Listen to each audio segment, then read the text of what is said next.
General Waker এবং major general Hamid DGFI with Asif Nazrul তারা একসাথে এদেরকে ক্ষমতার লোভ দেখিয়েছে। ওদেরকে বলেছে you are part of the power. আমরা যদি দেখতাম যে এই ছাত্ররা যদি ক্ষমতার পার্ট না হতো তখন, তাহলে তাদের ভয়েসটা আরো বেশি স্ট্রং হইতো এবং অন্যান্য রাজনৈতিক দলগুলা তাদের পিছনে লাগার সুযোগ পেত না। এই general Waker is totally connected with India still now উনি অনেকগুলো জায়গাতে, যেমন এগুলো হচ্ছে স্পষ্টভাবে বোঝা যায়, উনি গত 25 ফেব্রুয়ারি ক্লিয়ারলি বলেছেন যে বিডিআর হত্যাকাণ্ড ঘটিয়েছে বিডিআর এর সৈনিকরা। এখন আমরা শুনতেছি বিভিন্ন জায়গা থেকে ইনভেস্টিগেশন, যেটা আমরা আগেই জানতাম, বাট এখন আলম ফজলুর রহমান স্যার বললেন যে এটার সাথে বিদেশি সংস্কৃত তথ্য এবং প্রমাণ এখানে সেটা হচ্ছে যে যে জিনিসগুলো জামাতের আমির বলেছেন, এগুলো আমি বলবো একটা আইন শৃঙ্খলা পরিস্থিতি। এটার সাথে এই কারণে নির্বাচনের পরিস্থিতি ঠিক নাই এটা না, বাট নির্বাচনের পরিস্থিতি ঠিক নাই এটা আমি একমত। কি কারণে আমি বলি, আপনি কয়েকদিন আগে দেখেছেন যে নির্বাচন কমিশন নুরুল হুদাকে জুতার মালা লোকজন দিয়ে সেটা দেখেছেন। তারপরে উনি আদালতে গিয়ে বক্তব্য দিয়েছেন যে নির্বাচনের আগেই গোয়েন্দা সংস্থাগুলো মাঠ দখল করেছিল। এটা কিন্তু একটা মানে ফার রিচিং এফেক্ট আছে। এখন আপনাকে দেখুন যে সেই গোয়েন্দা সংস্থাগুলো কিন্তু এখনো আমার তথ্য মতে প্রফেসর ইউনূসের কন্ট্রোল খুব লিমিটেড। এবং যেমন এনএসআই একটা সংস্থা যেখানে আওয়ামী লীগের আমলে প্রায় 3000-এর উপর লোকজন ঢুকেছে। আমি এক্সাক্ট ফিগারটা জানি না, আমি অ্যাপ্রক্সিমেট বলতেছি। ডিজিএফআই এখনো আওয়ামী সমর্থিত যে সমস্ত অফিসার আছে তাদের দিয়ে চলতেছে। আমি একদম ক্লিয়ার কাট ভাবে বলতেছি। সো আমরা সবাই জানি যে ভারতের একটা প্রভাব বিস্তার আছে আমাদের গোয়েন্দা সংস্থাগুলোর মধ্যে, এখনো আছে। এবং প্রফেসর ইউনূস সরকারের আমি বলবো সবচেয়ে বড় ব্যর্থতা হচ্ছে গোয়েন্দা সংস্থাগুলোকে এখনো তিনি অনবোর্ড নিতে পারেন নাই। এবং এটা যদি হয়, আমরা দেখতেছি যে এই সরকার আসার পর থেকে প্রতিটা ক্ষেত্রে বাংলাদেশের ভিতরে একটা ভজঘট লাগানোর চেষ্টা করতেছে। এবং বেশিরভাগ ক্ষেত্রেই আমি যেটা মনে করি, আমি যেহেতু সেনাবাহিনীতে ছিলাম, বিজিবিতে ছিলাম, গোয়েন্দা সংস্থায় ছিলাম, এবং আমার অভিজ্ঞতা যেটা বলে যে আমি অ্যাটলিস্ট চাকরিজীবী, আমি কখনো ম্যাজিস্ট্রেসি পাওয়ারটা পাইনি। যে আমি ক্ষমতা, আমরা যখন এই গ্রাউন্ডে ছিলাম নির্বাচন বা অন্যান্য কাজে, তখন আমাদেরকে সিভিলিয়ান অ্যাডমিনিস্ট্রেশন থেকে ম্যাজিস্ট্রেট দেওয়া হতো, তার আন্ডারে আমরা কাজ করতাম। সো এখন সেনাবাহিনীর কাছে ম্যাজিস্ট্রেসি পাওয়ার আছে, তারপরেও আইন শৃঙ্খলা পরিস্থিতি এবং অন্যান্য জিনিস এখন পর্যন্ত সঠিকভাবে যাচ্ছে না। এর কারণই হচ্ছে সবাই এখানে আমাকে বলতে পারে আমি সব বারবার শুধু জেনারেল ওয়াকারের কথা নিয়ে আসি, বাট এটাই হচ্ছে আমার মতে বাংলাদেশের বর্তমান বড় সমস্যা হচ্ছে জেনারেল ওয়াকারের সাথে অলরেডি আমরা জানি উনি মাল্টিপল টাইম উনি প্রমাণ করেছেন যে উনি একটা মডারেট আওয়ামী লীগ সমর্থন করেন। এবং আমি বলবো যে এর আগে কয়েকটা টক শোতে আমি দেখতেছিলাম, গৌতম দার কয়েকটা কথাবার্তা শুনতেছিলাম, সেটা হচ্ছে আমি মনে করি যে এই 71-এও যখন আমরা মুক্তিযুদ্ধ করে দেশ স্বাধীন করেছি, তখন কিন্তু যারা ইয়াং মুক্তিযোদ্ধা, যারা সামনের সারিতে যুদ্ধ করেছে, তারা কিন্তু ক্ষমতায় আসেনি। বাট এই 5ই আগস্টের পরে জেনারেল ওয়াকার এবং major general Hamid DGFI with Asif Nazrul তারা একসাথে এদেরকে ক্ষমতার লোভ দেখিয়েছে।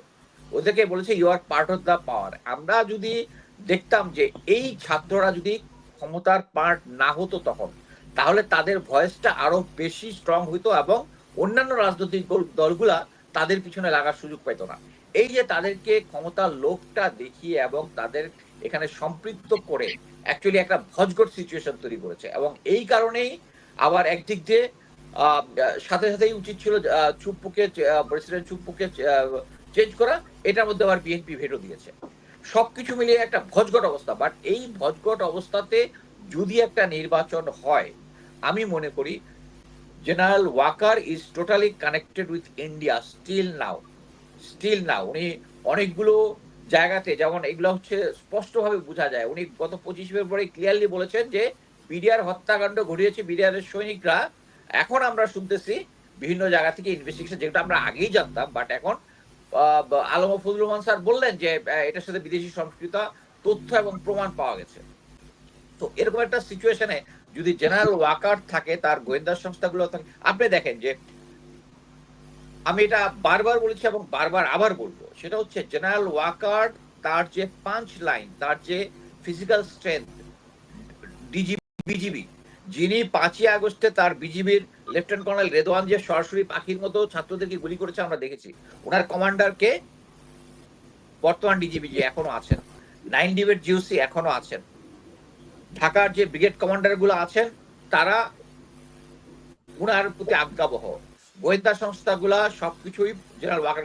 এই সময়ে যদি একটা নির্বাচন হয়, আমি আপনাদেরকে গ্যারান্টি দিয়ে বলতে পারি যে এই ইয়ার মধ্যে আমরা সবাই জানি যে আওয়ামী লীগ সরকার লক্ষ লক্ষ কোটি কোটি টাকা সরিয়ে নিয়েছে, এই টাকাগুলা কথা বলবে, এবং এই টাকাগুলা যে কথা বলে এই ইসকন থেকে শুরু করে তারপরে বাংলাদেশের গার্মেন্ট সেক্টর থেকে করে আনসার, এই যত কিছু গন্ডগোল হয়েছে এর পিছনে টাকা ছিল। আমরা একটা দুর্ভাগ্যজনক জাতি, এই পিআর সিস্টেমটা আমরা কেন আনতে পারবো না, এটা এই জায়গাটায় এখন আসি। সেটা হচ্ছে প্রথমে হচ্ছে এই সেটআপ যদি থাকে, আইন শৃঙ্খলা বাহিনী এবং জেনারেল ওয়াকার যদি থাকে, আমরা একটা সুস্থ নির্বাচন পাবো না। তারা ভারতের হচ্ছে আমাদের গন্ডগোল, মানে নির্বাচনের মধ্যে যদি একটা গন্ডগোল দেখাইতে পারে এবং একটা ক্রাইসিস দেখাইতে পারে, তাহলে কি হবে? তাহলে হবে আওয়ামী লীগের সরকার যেটা ছিল এটা তো এখনো চলতেছে। সো কোনো পরিবর্তন হলো, পাবলিককে একটা পারসেপশন দিবে যে বাংলাদেশে কোনো পরিবর্তন হয় না, এটা তারা লাভবান হবে, আওয়ামী লীগ লাভবান হবে। সো এই মুহূর্তে এই সেটআপে যদি করা হয় এটা হবে না। আর পিআর সিস্টেমটা কেন হবে, প্রতিকুর ভাই খুব সুন্দরভাবে এক্সপ্লেন করেছেন। আমার কাছে যেটা মনে হচ্ছে সেটা হচ্ছে আমাদের শিক্ষার হার ইউরোপের শিক্ষার হার একরকম না। আমাদের যে সেনাবাহিনী আছে, সেনাবাহিনী হচ্ছে একটা দেশের সার্বভৌমত্বের প্রতীক। আমি নিজে সেনাবাহিনীতে চলাকালীন সময়ে মেজর জেনারেল জিয়াউল হাসান, যিনি এখন জেলে আছেন, আর এখন একজন কর্নেল ইমরান ইবনে রৌফ, তারা স্পষ্টভাবে আমাকে বলেছে তাদের সাথে ভারতীয় কানেকশন আছে। এই ভারতীয় কানেকশন মানে হচ্ছে কি, তারা ভারতের সাথে গোয়েন্দা সংস্থার সাথে কাজ করছে, তারা ভারতের ভিতরে গিয়ে ভারতের পক্ষে অপারেশন করেছে, এই ধরনের কথাবার্তা বলছে। এরকম একটা সিচুয়েশনে, মানে যেখানে ভারত সবকিছুতে আমাদেরকে মিলিটারি অফিসার যারা আমরা ট্রেন হয়েছি, যে ওদেরকে উলফ ল্যান্ড জেনে, যে তারা আমাদেরকে মানে মোট কথা হচ্ছে একটা প্লেন সিচুয়েশনে, আধুনিক যুগে কেউ শত্রু কেউ বন্ধু না, এইটা হবে হচ্ছে আমাদের তাদের সাথে দেনা পাওনার হিসাব নিয়ে।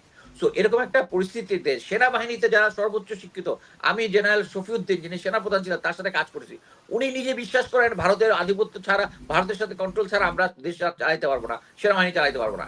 এরকম একটা পরিস্থিতিতে আমরা যেহেতু আছি, এবং আমরা সবাই জানি 71-এর পরে ভারতে আওয়ামী লীগের যারা বড় বড় নেতা সবাই ভারতের সাথে ইন্ডক্ট্রিনেট হয়েছে, এবং লেটেস্ট আমরা সালাউদ্দিন সাহেবকে দেখলাম।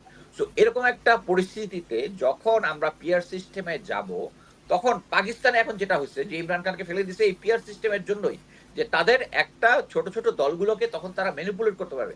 আমাদের দেশপ্রেমের মধ্যে ঘাটতি আছে, আমাদের সেনাবাহিনীর ভিতরে যে দেশপ্রেমের ঘাটতি আছে, এটা এখন প্রমাণ সবার সামনে আছে। বাংলাদেশে যারা গুম খুন করেছে তারা এখনো চাকরিরত আছে। এরকম একটা পরিস্থিতিতে যদি পিআর সিস্টেম করা হয়, আমাদেরকে ভারত ম্যানিপুলেট করবে, যারা ছোট ছোট দলগুলোকে ম্যানিপুলেট করে সরকারকে ডিস্টেবিলাইজ করে দিবে।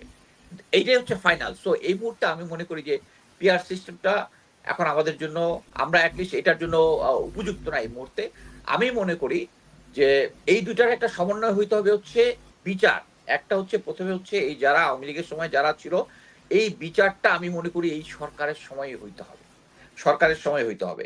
এই আমি বলতেছি না যে ফাইনাল ইয়া পর্যন্ত, বাট কথা হচ্ছে সমস্ত কিছু ইনভেস্টিগেশন শেষ, চার্জশিট দাখিল, এইটা যদি এই সরকারের আমলে না হয়, আমি মনে করি যে ভবিষ্যতে যে সরকারই আসুক এটার মধ্যে একটা ভেজাল হবে এটার মধ্যে।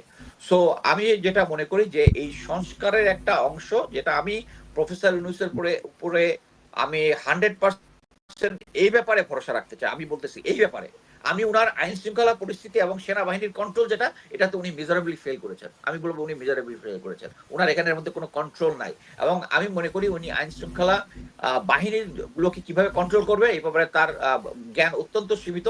আদারওয়াইজ উনি ইচ্ছা করলে ডিজিএফআই এবং এনএসআই কে উনি মানে তার যে কন্ট্রোল আছে, তার অথরিটি দিয়ে উনি কন্ট্রোল করতে পারেন, কিন্তু উনি এখন পর্যন্ত করতেছে না। সো এই পরিস্থিতিতে আমি মনে করি যে বাংলাদেশের পিআর সিস্টেমটাও এখন উপযুক্ত সময় না, এবং বাংলাদেশের প্রফেসর ইউনূস যেটা মনে করেন সংস্কার, এই সংস্কার এবং আমি মনে করি বিএনপিও এখানে জি, একটু ধৈর্য ধারণ করবে। আদারওয়াইজ বিএনপিও যদি ক্ষমতায় আসে ফেব্রুয়ারিতে ইলেকশনের পরে এবং সংস্কার যদি ঠিক মতো না হয় বা ইয়া হয়, তাদেরকে ভারত চেষ্টা করবে তাদের এজেন্টকে দ্বারা, তাদের যে টাকা আছে, অজস্র টাকা আছে, ওটা দিয়ে সরকারকে ডিস্টেবিলাইজ করে দিবে। আমি আপাতত এখানে শেষ করছি। ধন্যবাদ।